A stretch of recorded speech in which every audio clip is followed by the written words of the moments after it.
What do you recommend to families and students during this time when they've worked really hard, they've handed it all in, and what do they do now? This is the hardest time because there's not a lot for them to do. Right. Yeah. We even our seminars right now, they are really sporadic. So we had them right up until the 15th, and then one after that to just kind of make sure everyone was on the same page. And then we've had a few weeks off, and this is like our first week back with the seminar.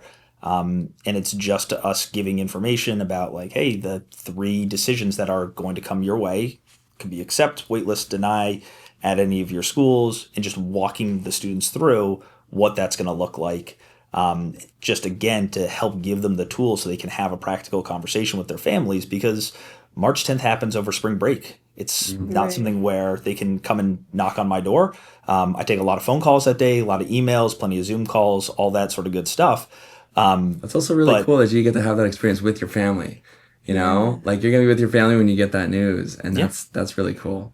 but there's always a lot of questions. Even if you get great news, there's plenty of Right. unknown Yeah. because now you have the information that you've waited months and months and months for. Mm-hmm.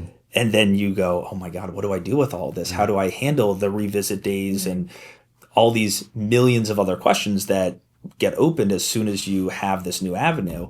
And for us to, again, use these last few seminars to try to just answer those questions and get ahead of things, I think it's a nice little bridge during this otherwise really quiet time where there's just not a lot for people to do besides kind of sit and wait and trust that they have gone through the process and taken care of all their parts.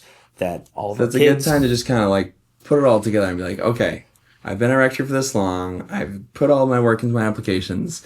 Now, you can kind of really sit and reflect and be like, this is what I know I'm looking for in my school. So what are you looking for in your next school? And like, how has that kind of, you can really think about that, right? And then you'll have the options. You can say, okay, like I feel comfortable and confident with this decision. I'm not going to second guess it because, now I can think about right now during this waiting period, like I know what I'm looking for. So what do you think what are some major items on your checklist? You said school size a little bit. Anything else? I have to say, I've always played like soccer since like kindergarten, so that would have to be one, and Nice. swimming, and then I guess like art. Like I do love Yeah. art a lot, and yeah, I guess like just outdoor kind of stuff. Yeah, I would that's like great. to. I like to go to a school where like over the weekends, like I'm always doing something, and I always get to like interact and like feel like I'm a part. Yeah. Well, I know when decisions come, you're gonna do well, Noora. So